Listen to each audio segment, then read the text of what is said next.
Hello everyone, कैसे हैं आप सब। उम्मीद करता हूँ आप सब अच्छे से होंगे। आप सबका स्वागत है हमारे YouTube channel physics analysis centre में।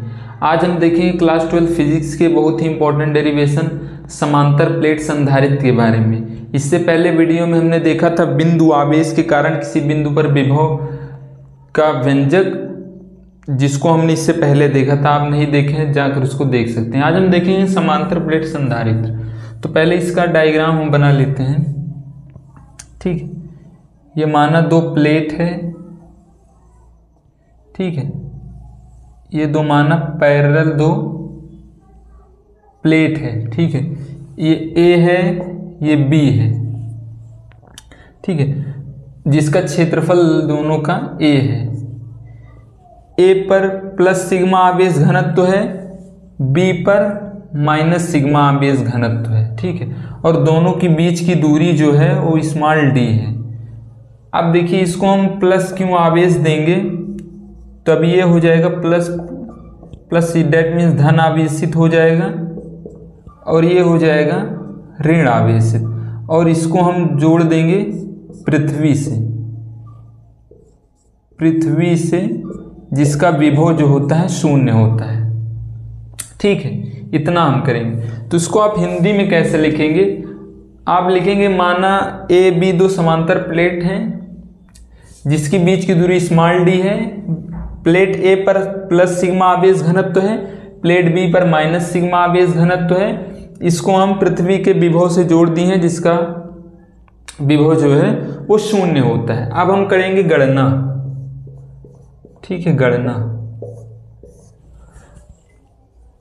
चूंकि हम जानते हैं प्लेटों के मध्य विद्युत क्षेत्र की तीव्रता, प्लेटों के मध्य विद्युत क्षेत्र की तीव्रता वो जो होती है E इज इक्वल टू होता है सिग्मा अपान एप्सिलॉन नॉट। ठीक है, इसको आप मान लीजिए इक्वेशन नंबर फर्स्ट। अब चूंकि हम जानते हैं एक फार्मूला होता है आवेश घनत्व, पृष्ठ आवेश घनत्व का। चूंकि हम एक फार्मूला जानते हैं सिग्मा इज इक्वल टू होता है Q, sigma is equal to होता है क्यू अपान ए, पृष्ठ आवेश घनत्व इसको हम बोलते हैं। ठीक है, तब हम सिग्मा का मान यहां पर रख देंगे, तो ये हो जाएगा E इज इक्वल टू, ये हो जाएगा Q upon A into epsilon not. ठीक है, ये अब देखिए, एक फार्मूला हम जानते हैं। अब देखिए, प्लेटों के मध्य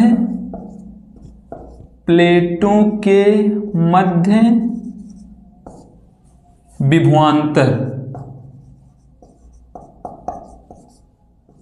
प्लेटों के मध्य विभवांतर का जो सूत्र होता है वो होता है E इज इक्वल टू होता है V अपान डी। ठीक है, यहां से हम V इज इक्वल टू ज्ञात करें तो हो जाएगा E इंटू डी। अब देखिए, V is equal to E का मान हमने निकाला है Q upon A into epsilon naught into D. इसको मान लीजिए इक्वेशन नंबर सेकेंड। अब देखिए, एक फार्मूला आप जानते हैं C इज इक्वल टू क्या होता है। चूंकि हम जानते हैं C इज इक्वल टू होता है Q अपान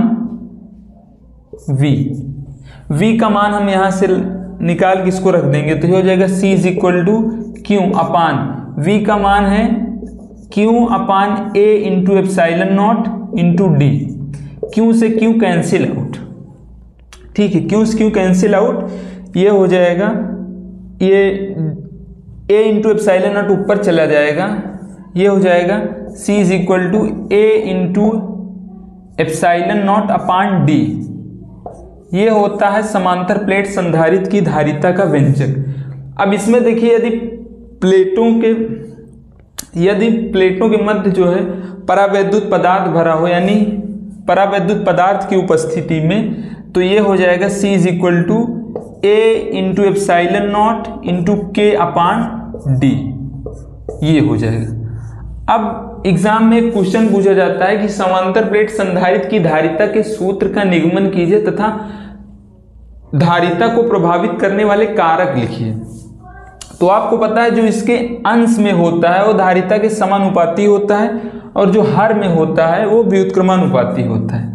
तो इसको प्रभावित करने वाले कारक जो होंगे, समांतर प्लेट संधारित्र की धारिता जो होती है वो उसके क्षेत्रफल के, प्लेटों के क्षेत्रफल के समानुपाती होती है। मतलब प्लेट के बीच क्षेत्रफल जितना ज़्यादा होगा उतना ही उनकी धारिता ज़्यादा होगी। और प्लेटों के, समांतर प्लेट संधारित्र की धारिता प्लेटों की मध्य दूरी के व्युत्क्रमानुपाती होती है। डेट मीन्स यदि हम इस दूरी को बढ़ा दें तो धारिता कम हो जाएगी। तो C जो है प्रोपोर्शनल होता है A के और C जो होता है इनडायरेक्टली प्रोपोर्शनल होता है D के। ठीक है, तो उम्मीद करता हूं आप लोगों को समझ में आ गया होगा। देख लीजिए इसको। ठीक है, तो नेक्स्ट वीडियो मिलते हैं किसी नए टॉपिक के साथ। Thank you.